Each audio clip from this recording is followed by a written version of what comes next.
Okay, cool. So we'll just, like I said, give it a couple moments and then we'll get started. Thank you for joining. Hopefully this is helpful for you guys. And yeah.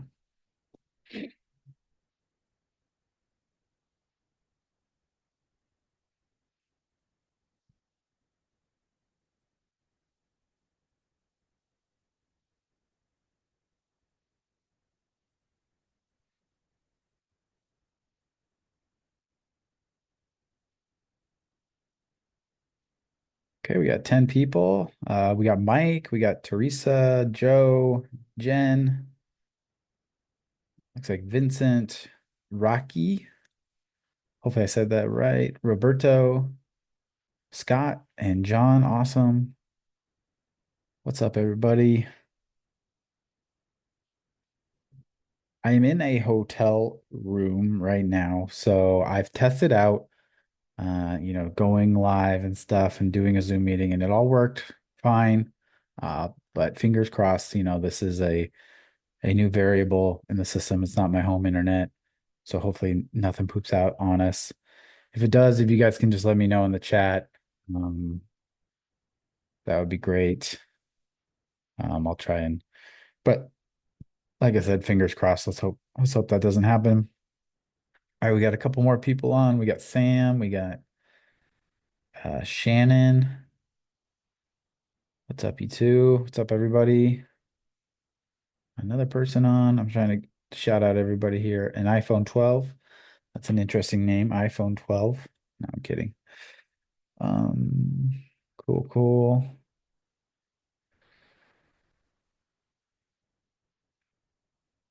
All right. All right. Well, I think we're going to go ahead and get started. People can still join, but let me close that down and go ahead and get started. So, in terms of questions, I really want to answer you guys' questions. You can either write them down, to yourselves or put them in the chat. But I might not get them. I think I'm going to wait until the end, but I do want to get to all your guys' questions. I might do it at the end of each section.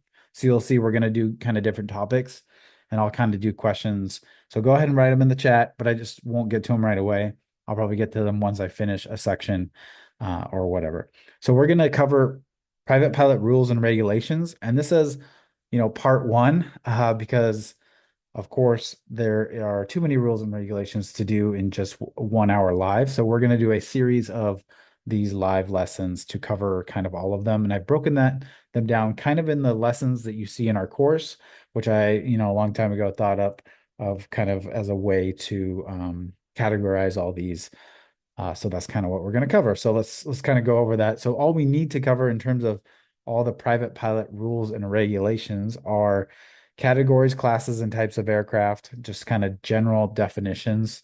These aren't exactly things you're going to be asked on the written exam, but it's required knowledge to be able to understand the other stuff. So it's required definition, certificates, other airman certificates and ratings. This one right here, not a ton of stuff you might get tested on the FAA written exam, but a lot of interesting stuff that I know that pilots and students are interested to know. And so those requirements and rules around those.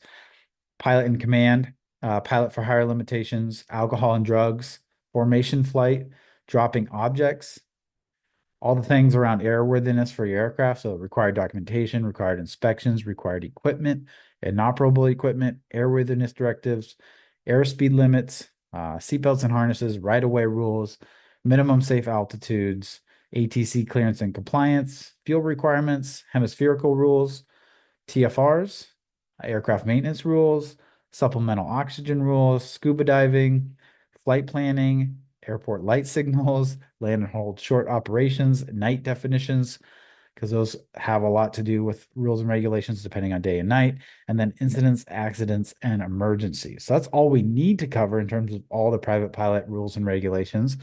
What we're going to cover today in part one is just these first three. Okay, because so it's going to be quite a few parts to get through all of these. So, like I said, we're going to do a series of live lessons. All of these live lessons are going to be recorded and then will be put in your private pilot bonus downloads and video vault course. So all the lives we've ever done are in there for you guys to access. And then we'll put all these in there as well. All right, so let's get started. We'll start with first on category, classes, and types of aircraft. And like I said, if you have questions, let me know. Once I'm done with categories, classes, and types of aircraft, I'll check the chat and see if you guys have any questions. And then, same thing for each one of these sections. Let me check the chat now before we get started. Okay, cool. Everyone looks good to go. So let's go ahead and get started. All right, so we're going to talk about categories, classes, and types of aircraft. As I said, this is kind of general definitions that are going to help us understand a lot of the other FARs. And this comes from FAR 1.1 if you want to look it up in the FAR AIM. So first we're going to talk about categories, classes, and types of aircrafts with respect to the certificate of aircraft. All right, so first we have a category. And this, again, remember, this is respect to certificate of aircraft. A category is a grouping of aircraft based upon intended use or operating limitations. Okay, so intended use or operating limitations is a category. Examples include things like transport, utility, normal, limited, restricted, acrobatic, experimental, and provisional. So here, again, a category, this is how an aircraft is intended to be used. So an aircraft like a Cessna 172 seen here can be intended as a normal category, or it can also be intended as a utility category. Normal refers to aircraft with 9 or less seats and under 12,500 pounds gross takeoff weight. And then utility refers to aircraft designed for minimal acrobatic maneuvers. So Cessnas like this, or Piper, Cherokee Warriors, something like that, can fit both those descriptions. Obviously, right? They're both like minimally acrobatic aircraft, and they're also, less than 9 passengers and less than 12,500 feet. And then like a Boeing 737 would be considered a transport category as it has enough passenger seats and meets the weight requirements for that definition. And then a mnemonic I came up with to remember these is turn pale. So transport, utility, restricted. I threw restricted there to make a good mnemonic out of it. Normal, provisional, acrobatic, limited, and experimental. Restricted and experimental aircraft categories are prohibited from carrying persons or properties for compensation or hire. Just like in our online ground school course lesson, the written lesson, if you see something bold, that's kind of, a hint to might be something you want to remember for an exam or a common question an examiner might get, or you might get on a pre-solo test, or you might get on the FAA written exam. So just be cognizant, there's a lot of information that's good to know that people want to know. But we try and also, bold the stuff that really is stuff you might be asked about. And we also have that in the ground school lessons. We have at the bottom of each lesson, we have the FAA written prep summary, which includes this type of information as well. All right, so restricted category aircraft are aircraft permitted for only specific operations such as agricultural, wildlife, firefighting, etc. They're often called working aircraft, like here, like a crop dusting aircraft. That would be an example of a restricted category aircraft. And they're also prohibited from flying over densely populated areas or in congested airways unless allowed by a certificate or waiver. This should say a or waiver. All right, so now let's move on to class. So we covered category of it with respect to certificate of aircraft. Now a class is a grouping of aircraft having similar characteristics of propulsion, flight, or landing. So what are some examples of that? Well, airplane, rotorcraft, glider, balloon, or seaplane. So again, that definition is a grouping of aircraft having similar characteristics of propulsion, flight, or landing. So this kind of makes sense, right?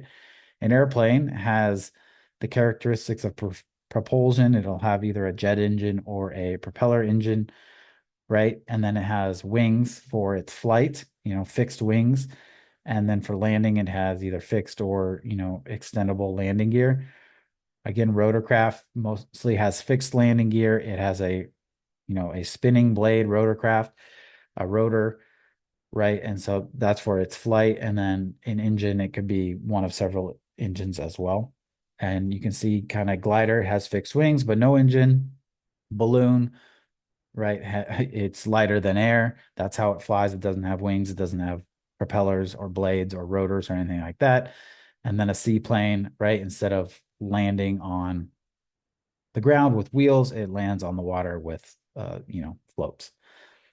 All right, so that is an example. Those are examples of class. We kind of get a picture of these. So airplane here, rotorcraft like a helicopter, glider plane, a balloon, and then a float seaplane right here. A mnemonic to remember these that I came up with is Bragg's, balloon, rotorcraft, airplane, glider, and seaplane. Then we have type. So we did categories, type, class, and now type of with respect to certificate of aircraft. Type are aircraft which are similar in design. So best way to explain this is just examples. So you have aircraft have to get type certificated to for if they're above, which I'll get to in a sec.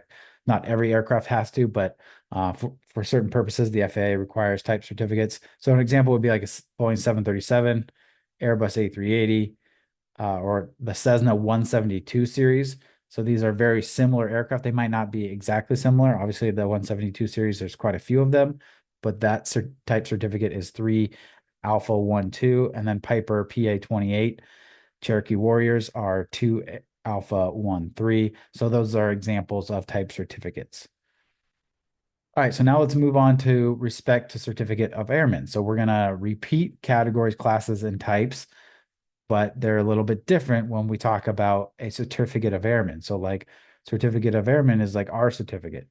The aircraft has to be certificated and airworthy, and we have to be certificated and airworthy. So we're talking about us as the pilots or the airmen here in when we talk about these categories, classes, and types of aircraft. So with respect to certificate of airman, a category is airplane, rotorcraft, glider, lighter than air, powered lift, powered parachute, weight shift control, and rocket. So again, we got airplane, rotorcraft, glider, balloon. A powered lift is like what we're seeing with these vertical takeoff and landing like kind of taxis. You got powered parachute. You may have seen these been flown around with like the big fans. And then you have weight shift control, these little doohickeys right here. And then a rocket, of course, we all know what a rocket is. Pilots are required to hold a certificate in each category, right? So if you want to fly airplanes, you have to have a certificate in airplane category. If you want to fly helicopters, you have to have a rotorcraft certificate and so on. And then a mnemonic to remember these is large P power. I came up with these, right? So let's see here. What is the L? Lighter than air, airplane, rotorcraft, glider, powered parachute, powered lift, weight shift control, and rocket. Then we move on to class. It basically just all these are ways for the FAA to organize, different buckets of aircraft. So classes further defining or breaking down the buckets of aircraft. So for the category of airplane, it's going to have its own classes, and then like rotorcraft will have its own classes. Each category will have its own classes. So for airplane, we have the classes of single engine land, single engine sea, multi-engine land, and multi-engine sea. A certificate is given for a combination of a category and class. For example, you might get a private pilot certificate in airplane single engine land, or it could be a private pilot certificate for a rotorcraft helicopter. So under the category of rotorcraft, there's two classes.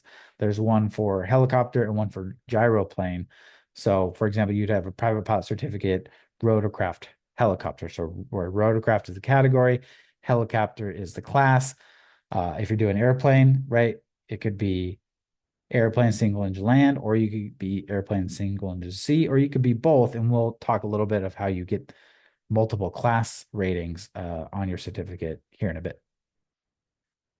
Actually, right now. So to add another class under the same category, for example, single engine sea. So let's say you have the category of airplane on your airman certificate, and you have single engine land, and you want to get single engine sea. As a pilot, you do not require another knowledge test or even a minimum amount of training hours. So like private pilot, you have to get, 40 minimum hours, you have to take a knowledge test and a check ride. But it does require training with an instructor, an endorsement from that instructor, and passing a check ride with a DPE. So it's not quite the same amount of requirements, right? So there's not minimum hours and there's not a knowledge test, but you do have to do training, get an endorsement, and pass a check ride. All right, so here we have a private pilot certificate. The certificate is specific for the category, and we're looking at the back of the certificate or the license for the category or airplane and the class of single engine C. All right, so we have private pilot, that's a certificate. We have airplane category. We have single engine C, that's the class rating. And then we have another rating here. So this pilot has also added an instrument rating to their certificate. Instrument is not technically a certificate like private or commercial pilot and is instead considered an add-on rating. But unlike single engine C class rating, an instrument rating does require a specific amount of hours and a knowledge test. Okay, so but it is considered a rating. So they got the private pilot certificate, and then they have its original rating as single engine C under airplane category, and then they've added an instrument airplane rating as well. Hopefully that makes sense. I know it's really kind of confusing, but just generally understanding the definitions will help moving forward. All right, now finally, under respect to certificate of airmen, we have the type. This is only required for large turbine-powered aircraft where a type rating is required, which is above 12,500 pounds. So those Cessnas that have a type rating, they're not required, but Cessna does those. I think it's easier for them to the manufacturing process or something. I'm not quite sure. I'm not an expert on that. But anyways, so you don't have, or sorry, that's for certificate of aircraft. See, here I am getting confused. So Cessna has their type rating for the aircraft. Type rating for an airman, we're talking about airmen, not aircraft, so I messed up there. It's only required for you to get a type rating for turbine-powered aircraft when the aircraft is above 12,500 pounds. So people that fly large, passenger jets and things like that, they have that specific type rating that says they've done training in that specific aircraft. Okay, hopefully that makes sense. Sorry about this mix up there. Here's just a slide. You can take a screenshot of it, or this is also in the online ground school lesson. It just kind of summarizes all that information. Again, type here we just left out, but it's only required when you get up to very large planes and you have your commercial pilot certificate and all that. So I left that out here for our private pilot ground school. All right, so let's see if there is any questions here. Let me check the chat. All right, I don't see any questions, so I'll give it just a couple seconds while I just look forward here in the next couple of slides. Make sure you guys get a chance to answer questions. If you have a question or a question comes to you, I'll still get to it later, but I just want to take a quick break here to see if there's any questions. Okay. All right, so no questions, no worries. All right, so let's continue on here with the next topic. All right, so let's talk about certificates for private pilots and everything around the requirements of certificates. So if you want to kind of read along in the FAR AIM, that's going to be FAR 61.3. And let's talk about pilot certificates first. So a current pilot certificate, medical certificate, and government photo ID must be in the pilot's personal possession anytime they're acting as pilot in command or a required crew member of an aircraft. Again, remember, if I bold something, it's probably because it's a common topic to be asked on, a check rides, written exams, things like that. So be sure to kind of, remember these aspects. All right, so here we have, this is what a pilot certificate looks like. Your medical certificate, I think they're still just paper. And then here's Thor on a Washington State driver's license. So that is an example of a government photo ID. We'll get to other examples here in a second.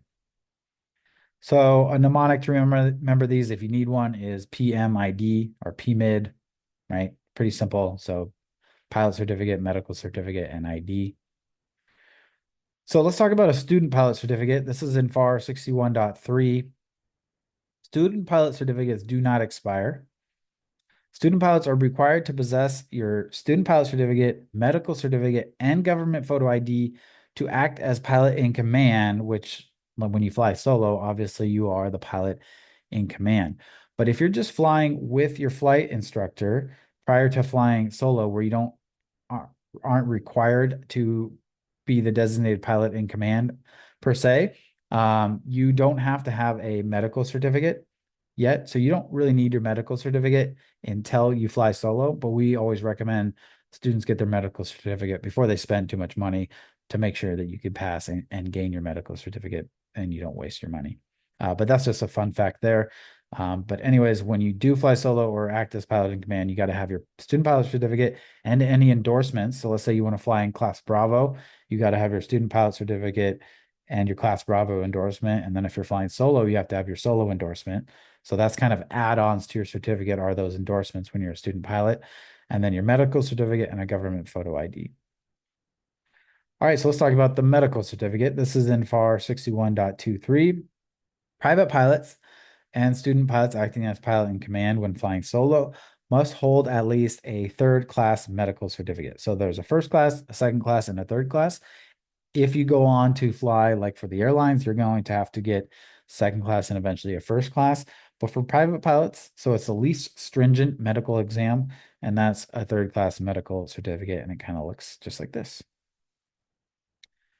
All right, so for pilots under the age of 40, a medical certificate must be renewed every 60 calendar months. And I'll talk about what a calendar month is here in a second. For pilots 40 years or older, a medical certificate must be renewed more often, every 24 calendar months. So what is a calendar month? A calendar month means that you get the whole month. So if you got your certificate on August 7th, 2020, and you are 29 years old, then the certificate does not expire until after August 31st of 2025.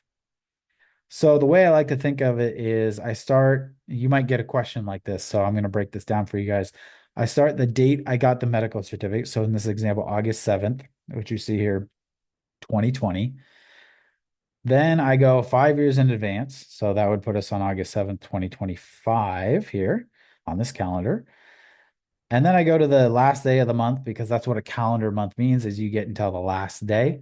So that would be the 31st. And then after this 31st, that is when my medical certificate expires. So again, if I got it on August 7th, 2020, and I'm under 40 years old, okay? So in this example, I think I said the person was 29 years old, then their medical certificate would not expire until after August 31st, 2025. So technically it would expire September 1st, 2025. So the next thing I want to talk about is basic med. So this is under FAR 68. I think it's 68.1 through 68.7. So what is basic med? Where it's an FAA system for maintaining medical compliance and currency. So you actually don't have a medical certificate when you use basic med. So if you read 68.1, it's actually going to tell you basically how to fly, be eligible to fly and compliant to fly without a medical certificate. That is basically what basic med is. And so there's some limitations with that and some things you have to do, but it does make it easier to kind of keep that compliance, that medical compliance to be able to fly. So let's go over what that is. So a pilot can receive just one AME. That means aviation medical examiner. That's what we call AMEs. So one AME exam at the very start of their training to initially receive a third class certificate and then maintain currency using that basic med methods that we talked about. So you still have to receive that first medical certificate. It could be third class, second class, first class. To be private pilot, it has to be a third class. And then, or it could be a first class or second class for private pilot as well. Those are the higher levels of class, so those work for that as well. So what are these simplified methods that you have to do to maintain medical compliance? Well, pilot must visit their primary care physician for a comprehensive medical exam or a CME at least once every 4 years and provide an FAA checklist to be discussed with the physician during your visit. So you're going to print off this checklist and it's, on the FAA Basic Med website, and you're going to fill out a little bit of it, and then you're going to give it to your physician, and they're going to go over all the items on that, and then they're essentially almost like they would be endorsing your logbook, but they're going to endorse this checklist. They're going to sign and endorse this checklist that basically says, I've gone through everything with this patient. There's nothing that I have found from this patient that would make me think that they are unsafe to fly. So they're going to kind of endorse that checklist. And then on top of that, you're also going to have to do an online training course on aeromedical factors every 24 months. You're going to receive a certificate of completion when you do that. And I'll show you a couple places where you can get this done. And then you want to log it in your logbook. So a couple places you can do this is the Mayo Clinic and AOPA. They have links to this again on the FAA Basic Med website. So you just go do this every 24 months. You're going to have to do this. They'll give you like a little PDF, and then you just in your logbook, you're going to mark the date and when you did it, where you did it, and all that stuff. Okay. So with these simplified methods, there are some limitations for flying basic med, right? Because you're not going through that complete, more stringent aviation medical exam process. So there are some limitations. You must have a valid U.S. driver's license and initial first, second, or third class medical certificate to qualify. So you have to get that first medical certificate to qualify, and you also have to have a U.S. driver's license. Then under basic med, you cannot fly with more than 6 passengers. It used to be 5. They just changed this to 6 in 2025, I believe. Okay. And then you may not operate an aircraft with over 7 seats. So 7 total seats. You're the pilot and then 6 passengers. So that makes sense with the 6 passengers. And 12,500 pounds or more max takeoff weight. You may not fly at or above 18,000 feet MSL.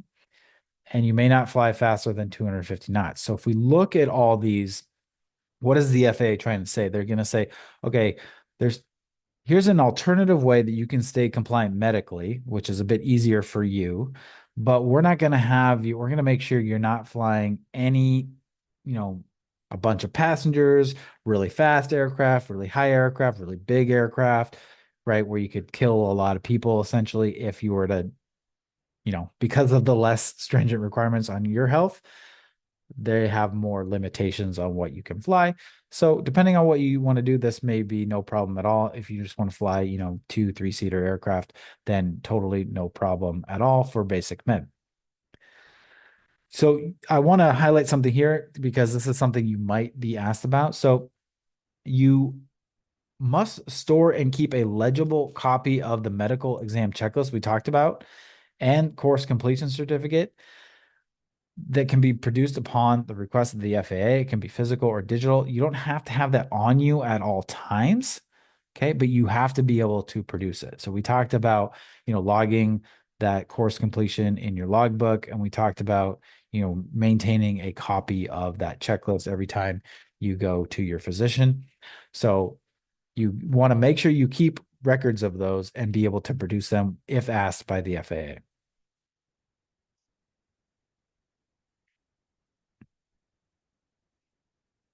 All right, so I mentioned government photo ID. What is a valid government photo ID according to the FAA? Well, we have some kind of sample pictures here. It could be a driver's license, like we see here with Thor. It could be a government ID card. I don't have an example picture here, but if you work for the government and you have an ID card with your name and a picture of yourself on it, U.S. Armed Forces ID card, which kind of looks like this, obviously a sample. We're not, doxing anybody here. A passport, right? Again, that's got your name. It's got a unique number. It's got your address and a picture of you. A credential that authorizes unescorted access to a security ID display area at an airport regulated under 49 CFR Part 1542. So very specific addition that they added here for specific people that probably work in the FAA or security of airports. And then another form of ID that the administration finds acceptable. So they kind of leave it. They said, oh, let's just add this so that we can leave it up for our own definition. But for most of us, we're going to be working with, these 4 that are valid government photo IDs. All right, and then another thing I want to mention here is a concept or a rule of change of address. This is covered in FAR 6160. If a certificated pilot changes their permanent mailing address, they must notify the FAA Airmen Certification Branch of the new address. The pilot is entitled to exercise the privileges of the pilot certificate for a period of only 30 days after the date of the move. So if you fail to note, what this means is if you move and you fail to notify the FAA after that move for more than 30 days, your certificate is no longer valid until you do so.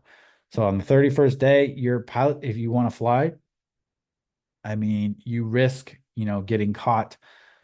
You could probably fly, right? But like if you were to be ramp checked or something like that, you're technically your pilot certificate is not valid and you are illegally flying that aircraft until you notify them of the address change. So I had to do this. It's simple. You can do it online through the FAA Airmen Certification Branch. And a lot of pilots move, right? It's a very common thing. So they do make it easy for you. All right, last thing I want to talk about, I believe it under certificates is an enforcement. So this is FAR 61.3.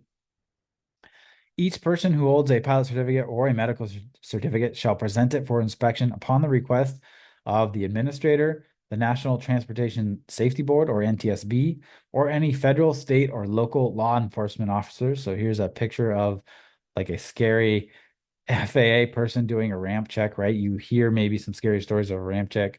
I know some people have actually been ramp checked and they do that. So just make sure you have, it's not super common, but just make sure you do have your required documentation and you keep it up to date just to make your life a lot easier in case something like this happens. All right, so I think I see some chat actions. Let's see if people have any questions here now that we're done with the certificate section. What does a Class B endorsement consist of class exam wise? So that is you just need to, your flight instructor essentially just needs to deem that you are proficient in flying in Class Bravo.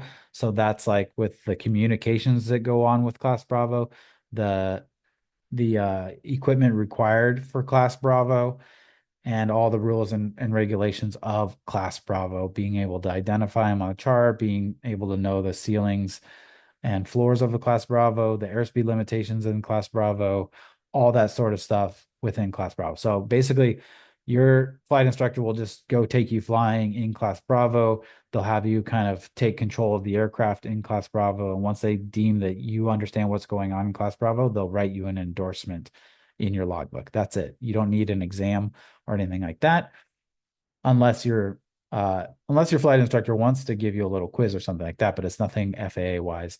It's just from your flight instructor. And I think Jen here said logbook endorsement from authorized instructor saying you received ground instruction and flight training and has been found proficient. Yeah, so basically you got it there. So let's move on to the final subject that we're going to cover. How are we doing on time? Pretty good.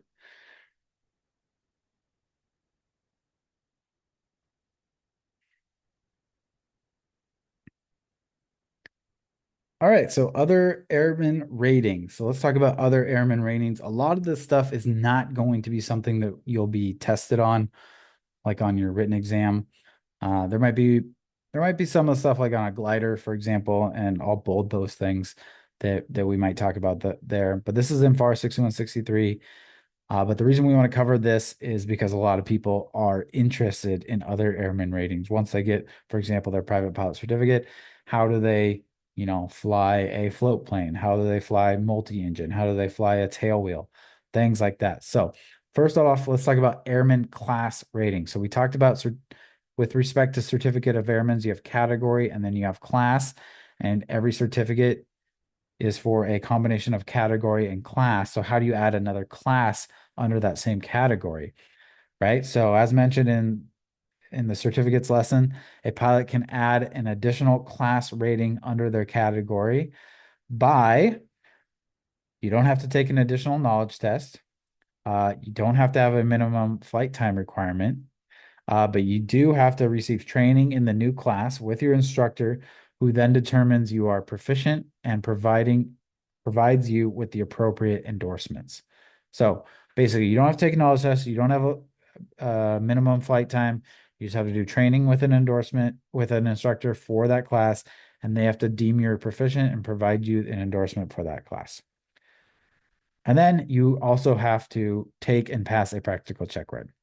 So you have to receive an endorsement and take a check ride. Those are the two requirements to add an additional class. For example, let's say you get a private pilot certificate with a category and class of airplane single engine land. You want to fly float planes, so you find an instructor rated in float planes and you take flight lessons with them. The instructor then determines you are ready for the check ride and endorses you. You take and pass the check ride with a DPE for the float plane class. Your airman certificate will now include airplane single engine land and sea because you've added the C class rating. So private pilot, airplane category, single engine land and sea class. So that's how you add an additional class rating to the category of aircraft that you already have a certificate for. But there's some like endorsement add-ons that I want to talk about that don't have as much requirements and just kind of require something like an endorsement. So this is covered in FAR 61.31. So unlike adding an additional class rating, some add-ons can be acquired without the need to pass an additional check ride. So some examples are like a tailwheel aircraft. So if you get certified with your private pilot certificate in a nose wheel aircraft, you can then add a tailwheel aircraft without passing an additional check ride. You can do the same thing with a complex airplane. A complex aircraft is an aircraft with a retractable landing gear, controllable pitch propeller, and movable or adjustable flaps. So all three of those things makes it a complex aircraft. So really the main one here is the retractable landing gear, getting used to retracting that down before landing and then bringing it back up, and then the controllable prop. High performance aircraft. So high performance aircraft are aircraft with over 200 horsepower. High altitude flight. So that's not a specific aircraft, but it's to be able to fly in high altitude flight. Well, I guess it is a type of aircraft. It's for flight in pressurized aircraft at flights above 25,000 feet. So you have to get an endorsement for that. And then experimental aircraft. Experimental aircraft are those used to test new aerospace technologies or design concepts. They're for non-commercial, recreational purposes only, such as education, right? Like testing out these new ideas, or personal use. All right, so let's kind of talk a little bit about what you would have to do to get each of these ratings added on for your certificate. So for a tailwheel endorsement does not require a minimum number of flight hours. A tailwheel endorsement does not require an additional check ride. The instructor just needs to conduct some training with you, determine you are proficient, and endorse your logbook. The training, however, the FAA does require in the training that you train in normal and crosswind takeoffs, as well as go around procedures specific to tailwheel aircraft. All right, so now let's talk about complex aircraft. Complex aircraft does not require a minimum number of flight hours. It also doesn't require an additional check ride. The instructor just needs to conduct some training with you, determine you are proficient, and endorse your logbook. So far the same as tailplane. It does require ground and flight training in either complex aircraft or a simulator. So this one's a little bit different. They will allow you to do if you're simulating, you're in a simulator with a complex aircraft, they'll allow you to conduct this training, the ground and flight training using a simulator. So that is nice. For high performance airplanes, again, high performance airplane endorsement does not require a minimum number of flight hours. It does not require an additional check ride. The instructor just needs to conduct some training with you, determine you are proficient, and endorse your logbook. So again, pretty similar to tailplane and complex. The required training has to be ground and flight training in a high performance aircraft. So you don't have the luxury of doing a simulator. It has to be in an actual high performance aircraft, so you get the feel of it, which kind of makes sense. Complex aircraft, you're just kind of working with the controls of the landing gear and the controllable prop. High performance aircraft, that's going to feel a lot different. You got to get used to actually flying in that aircraft. So that makes sense there. For high altitude flight, high altitude endorsement does not require a minimum number of flight hours like the others. High altitude endorsement does not require an initial check ride like the others. The instructor just needs to conduct some training with you, determine you are proficient, and endorse your logbook like the others. However, specific training areas are required around the high altitude atmosphere. Flight training must be in a pressurized aircraft above 25,000 feet and include emergency descent procedures, including rapid decompression descents. So very specific training for this one, which again kind of makes sense. You have to fly in that actual aircraft and you have to fly actually up in that altitude when you do the training as well. All right, and then finally, experimental aircraft. No person may operate an experimental aircraft for other than the purpose for which the aircraft was issued. So these are things you cannot do. For carrying persons or property for hire, for lease, or outside the area assigned by the administrator and until the aircraft proves certain operating characteristics. So you can look more into FAR 61.31 for information about that. Still, these are things you cannot do with an experimental aircraft. Flight over densely populated areas, flight in congested airways.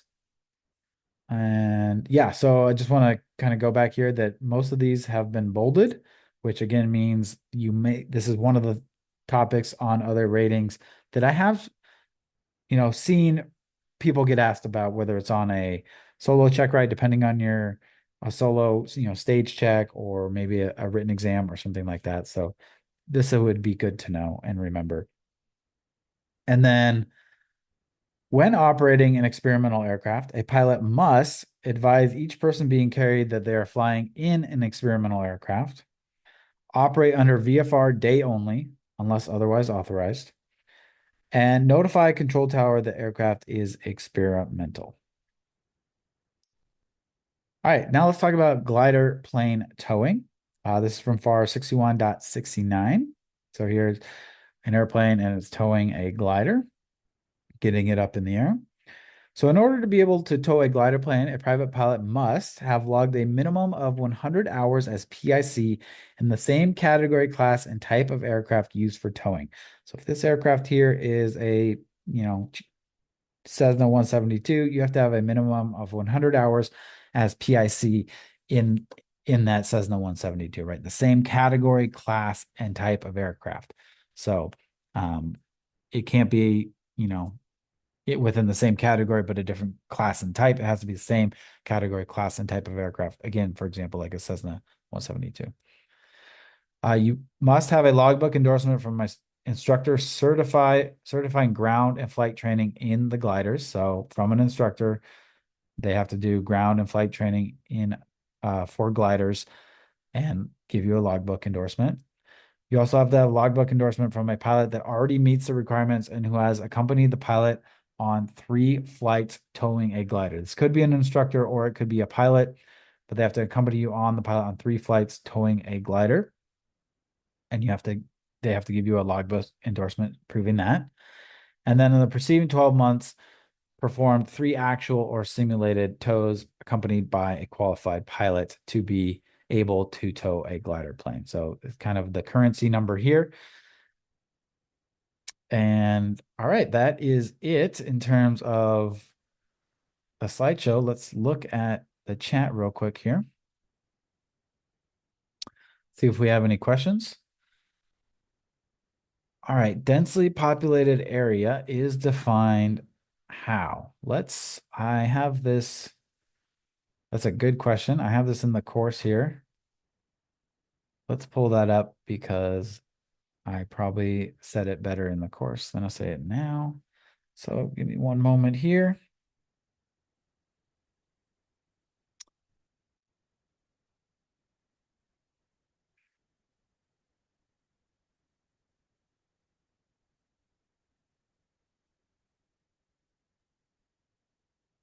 So yeah, there's a few kind of different areas and it's a bit confusing. But generally, so these definitions are from the FAA. You have congested areas, you have other than congested areas, and then you have densely populated areas. Um, so let's see here.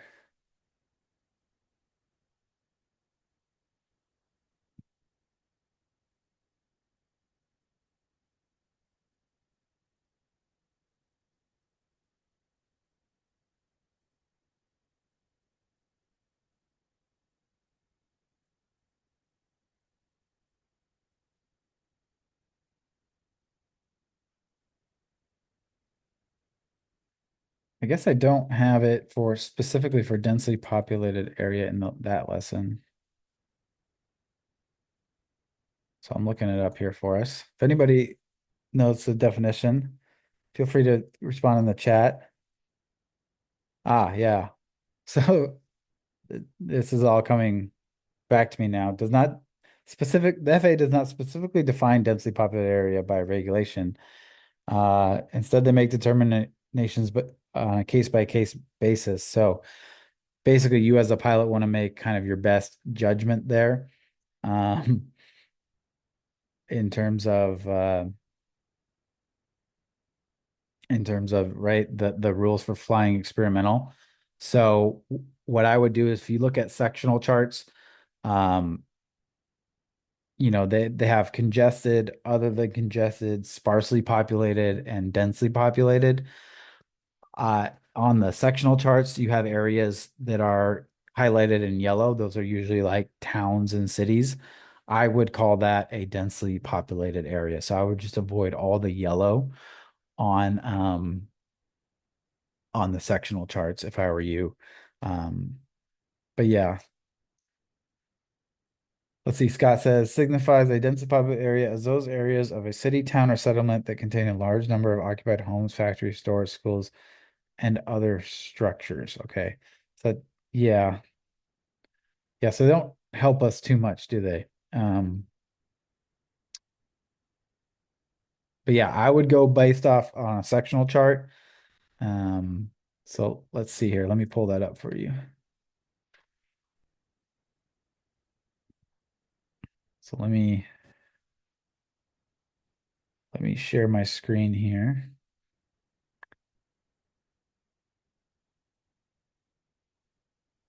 All right, so I'm looking at sky vector here in Florida. So you see all these yellow areas. These are, I believe they call them congested areas.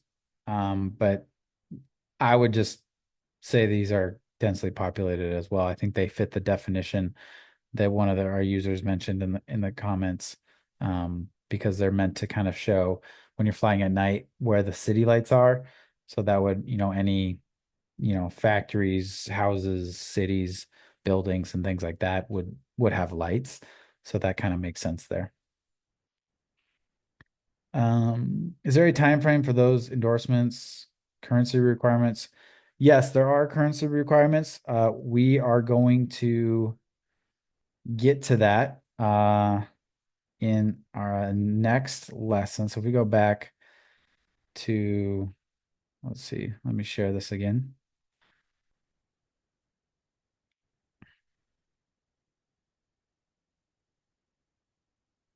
All right. So yeah, we're going to talk about currency requirements. Oops. Let's see here.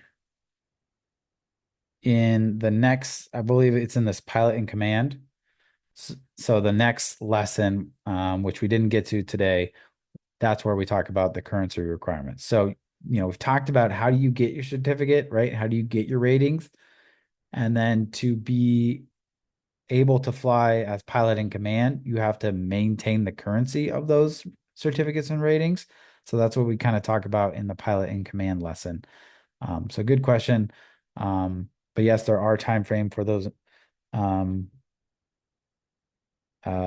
certificates and for endorsements, like a tailwheel endorsement, there are not, I don't believe so.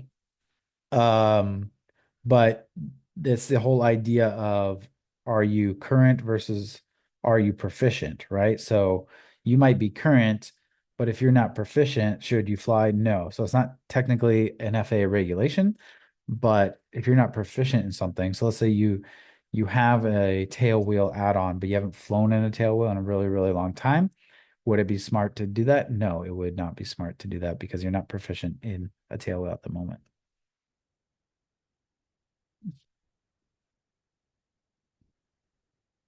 Alrighty. Well, thank you all. If you guys have any other questions,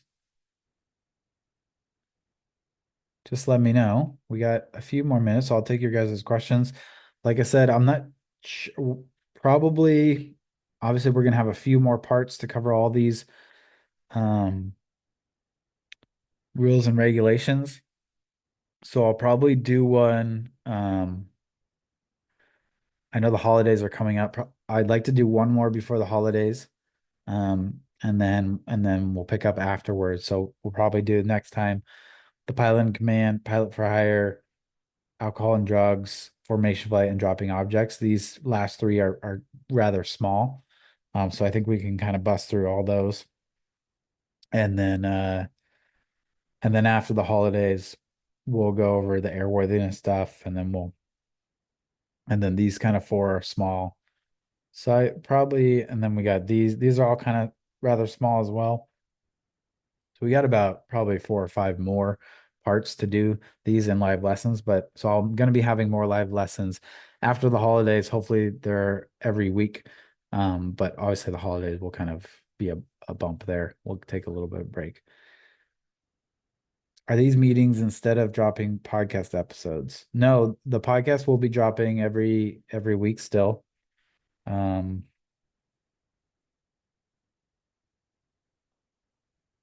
yeah. And then, but if you're in our uh online ground school, which Chris, I mean, if you got this invite, you should be. Maybe you're just in our check ride prep. I'm not sure, but um, you have access to our VIP podcast, which has all our lessons. So the only thing that we're dropping new of is our free podcast, which is all our lessons, but it comes with ads and updates and things like that. And people have to wait, a week. But if you're part of our online ground school, you get access to our VIP podcast, which has all our lessons and everything right there for you. The audio lessons are also at the top of every lesson in the ground school as well. So to add those to your podcast app, yeah. So we sent out some emails about this for the last few months, trying to maybe you missed it, no worries. But you basically, when you signed up or when we announced this in July like 20th. So if you were signed up before July 20th, you would have gotten the invite around then. And it's basically an exclusive invite link. You just click it and then you follow the directions depending on what podcast app you have, and then it'll add it exclusively so you can access it on your podcast app. Check your email, search VIP podcast. Oh, new student here. When did you sign up? Black Friday. So you should have received an email when you signed up with an invite. We use this automated system to get those invites sent out. Sometimes it annoyingly doesn't work. So if you don't have that invite, again, search VIP podcast, or it's from Hello Audio. You can search Hello Audio as well. If you don't have that invite, send us an email and we'll get it to you. Oh, yours went to spam. So yeah, check your spam. So that's probably the automated process that we're using gets caught by spam filters a little bit more, unfortunately. That's something we're testing out, but yeah, so check in your spam, check everywhere, and then we'll but it is from team@parttimepilot.com, so it shouldn't be going into people's spams if you mark us as not spam. But anyways, I don't know. Every email system is different, but take a look. If you don't have it, send us an email at team@parttimepilot.com and we'll send you a new invite.